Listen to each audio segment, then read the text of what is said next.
Hello, আসসালামু আলাইকুম। আজকে আমি আপনাদেরকে একটা আশ্চর্যজনক জিনিস দেখাবো।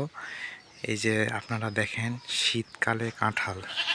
তো এই কাঁঠালগুলান বের হয়েছিল আপনার অগ্রহায়ণ মাসে, এটা মাঘ মাস চলতেছে। দেখেন কীরকম বড় হয়ে গেছে।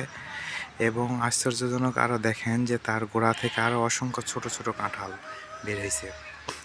তো এই কাঁঠালগুলোর মধ্যে থেকে একটা কাঁঠাল গতকাল পাকছিল, আমি সেটা পারছি এবং সেটা খাওয়ার উপযোগী কিনা আমি সেটাও আপনাদেরকে দেখাবো।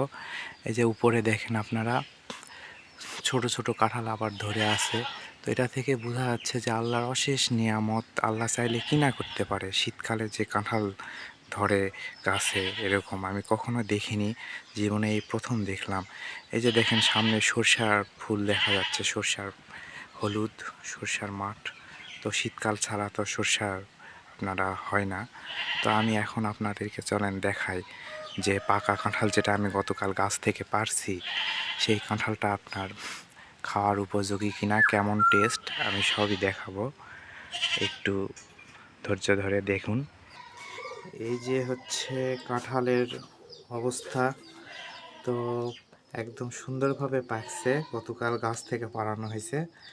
তো আমি দেখাচ্ছি একটা খায়ে যে এটার টেস্ট কেমন। এই যে একদম যেরকম আমাদের সিজনাল কাঁঠাল হয় ঠিক ওরকমই। তো অনেক মজা, একদম যেরকম আমাদের সিজনাল কাঁঠাল হয় ওরকমই আর কি টেস্ট।